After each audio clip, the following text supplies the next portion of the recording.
I saw this viral tweet recently with 14 million views, and it's this image of a guy named Tanner Horner, who was apparently a FedEx driver who kidnapped and murdered a 7-year-old Athena Strand in Texas.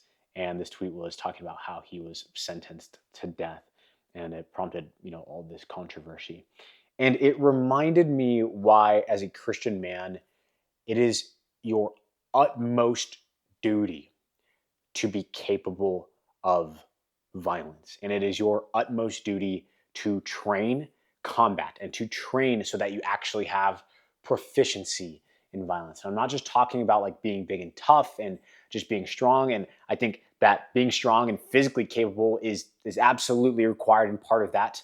But I personally remember having deadlifted 600 pounds and then walking into a jujitsu gym for the first time.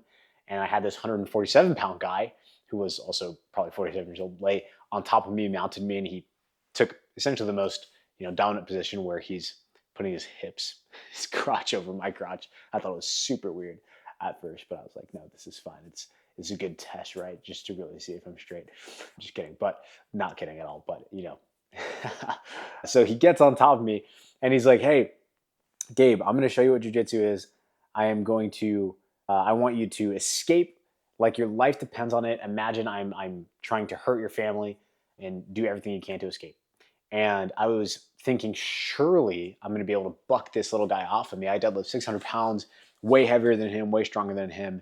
And I even like get into this rage where I'm imagining somebody doing something that he's doing something to the people I love.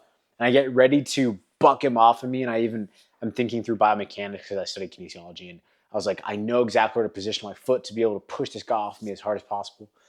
And I buck and I bridge and I kick and nothing happened.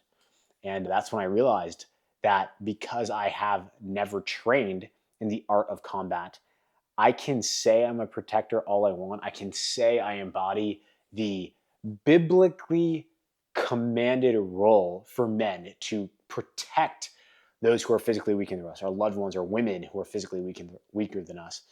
I can say that I have that ethic, but I can't actually execute upon that ethic. And it started me down this intense path of learning combat and learning jujitsu, primarily training more with my firearms, carrying a firearm, as well as a bunch of other things like MMA and weapons retention training and things of that nature. So seeing this photo of a 7-year-old girl who was kidnapped and murdered and potentially had horrible things done to her, it reminded me that there is nothing unchristian about being capable of violence and being capable of protecting our children. I'm not at all saying that somebody knowing how to fight would have saved this girl. I don't know the entire context of how she ended up in that situation.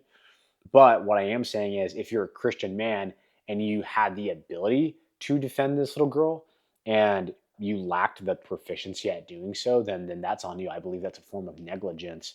And I think that Christian men really need to take this ethic of being capable of protection way more seriously. Not just saying I would do it if I had to, but saying I would do it if I had to, and I'm actually capable of doing it too. So many Christians lack power. So many Christians lack the ability to actually execute and have fruit be demonstrated in their lives. When we talk this big talk, we go to church on Sunday, we feel really good because we read our Bibles, but we don't actually do anything. It's the same thing I see in my organization with so many Christian men who, talk about how they want to honor God with everything they do, and then they sabotage the bodies that He loaned them. That's why so many Christian men are overweight.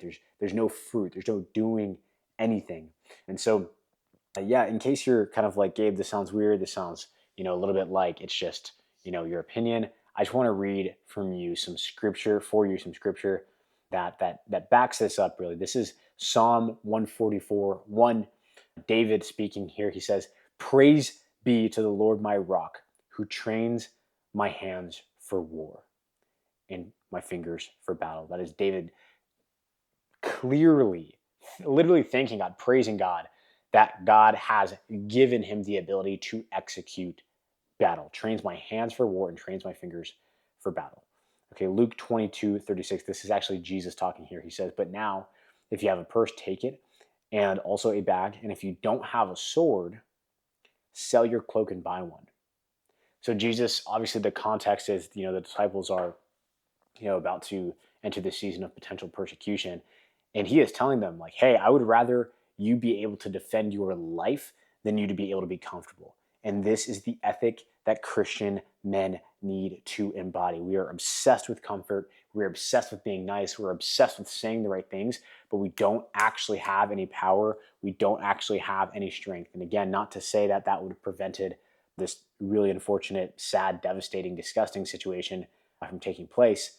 But as a Christian man, it is your role to be capable of violence, to be capable of physical protection. And if you are foregoing that responsibility, I would argue that you are foregoing your responsibility as a follower of Christ. That's it. Hope this blessed you or encouraged you. See you on the next one.